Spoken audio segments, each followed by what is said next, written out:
আল্লাহর দেওয়া প্রত্যেকটা দিনই উত্তম এবং কল্যাণকর, তবে তার মধ্যে কিন্তু কিছু স্পেশাল দিন রয়েছে, আর সেই দিনগুলোই কিন্তু মুসলমানদের জন্য অত্যন্ত তাৎপর্য এবং অনেক গুরুত্ব বহন করে থাকে। তার মধ্যে একটা দিন রয়েছে শবে বরাত। যদিও এই শবে বরাত নিয়ে অনেক মতানৈক্য রয়েছে, এটা একদমই নিজের ব্যক্তিগত বলতে হয়, কারণ ছোট থেকে আমি দেখে এসেছি কিংবা শুনে আসছি এই শবে বরাত নিয়ে অনেক কথা, অনেক অজানা কাহিনী, আর সেটাই কিন্তু আমি মনের মধ্যে লালন করি। তবে এখন যেহেতু অনলাইন যুগ, আর সেই সুবাদে মানুষ হয়তো বা অতিরিক্ত অনেক কিছুই করে থাকে যেগুলো হয়তো বা অশোভনীয়, তবে কোনো কিছু অতিরিক্ত করা একদমই ঠিক নয়। আচ্ছা যাই হোক, শবে বরাত নিয়ে অনেক অনেক কথা রয়েছে, তবে আমি বলবো মধ্য শাবানের রজনী কিংবা গুরুত্বপূর্ণ একটা দিন, আর সেই দিনটা কিন্তু আমাদের একটা ভালো মাসের মধ্যে পড়েছে। আর ভালো মাস বলতে সমস্ত মাসেই কিন্তু মোটামুটি এখন আমাদের কাছে একদম উৎসব মুখর হয়ে গিয়েছে, তবে তার মধ্যে অন্যতম হচ্ছে ফাল্গুন, আর এই পহেলা ফাল্গুনটাই কিন্তু পড়েছে পবিত্র শুক্রবার, পাশাপাশি শবে বরাত। আচ্ছা যাই হোক, তবে এই দিনগুলোর মধ্যে নিজেদের মধ্যে যদি একটু মিষ্টি মুখ কিংবা সামান্য কিছু আয়োজন করা হয় তবে মন্দ হয় না। সেটা কিন্তু একদম উৎসব মুখর পরিবেশ কিংবা চারপাশে অনেক জমজমাটি থাকবে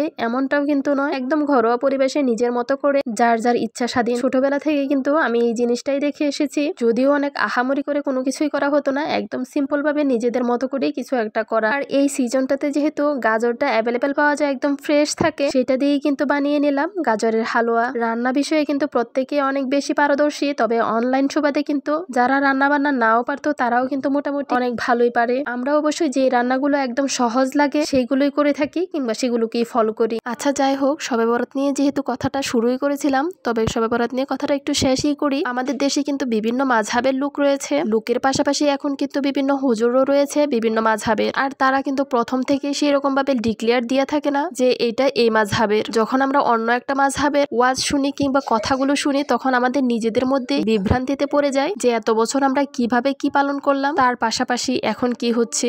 শুধু এখন খাওয়া দাওয়া কিংবা উৎসব মুখর পরিবেশের জন্যই না, নামাজের ক্ষেত্রে কিংবা রোজা বা অন্যান্য লাইফস্টাইলের ক্ষেত্রেও কিন্তু অনেক পরিবর্তন শুনতে পাবেন ওনাদের কাছ থেকে। তাই আমি বলবো পারিবারিক শিক্ষার পাশাপাশি নিজেদের মধ্যে যে ধর্মীয় রীতিনীতি পালন করে বড় হয়েছেন কিংবা তারও পাশাপাশি আপনারও কিন্তু ধর্ম সম্পর্কে অনেক জ্ঞান অর্জন করতে হবে। কোনো হুজুরের কথা যে ভুল কিংবা যুক্তিসঙ্গত নয় এমনটাও কিন্তু নয়, তার জন্যই আপনাকে ইসলামের প্রতি যথেষ্ট জ্ঞান অর্জন করতে হবে। নিজের মন গড়া কোনো কিছু বলা কিংবা শোনা কোনোটাই উচিত নয়। আর শবে বরাতে ভালো মন্দ রান্না করা পাশাপাশি খাওয়া দাওয়া একদমই যে বেদাত, এটা আমি একদম মানতে নারাজ। যেহেতু এই দিনটা শুক্রবার পড়েছে, শুক্রবারে কিন্তু কম বেশি আমরা ভালো মন্দ খেয়েই থাকি। তার পাশাপাশি যেহেতু এটা মুসলমানদের একটা ধর্মীয় উৎসব, অন্যান্য উৎসবগুলো যেরকম হিন্দু মুসলিম পালন করে থাকে, তবে এইটা কিন্তু একান্তই আমাদের মুসলিমদের জন্য। এইখানে ভালো মন্দ কিছু রান্না বান্না করা আহামরি আমি তেমন কোনো ভুলের কাজ দেখছি না। বেশ অনেকদিন ধরে অনেকগুলো ভিডিও দেখছিলাম, তাই ভাবলাম আপনাদের সাথে আমার মতামতটা শেয়ার করি। তবে অতিরিক্ত বাড়াবাড়ি কিন্তু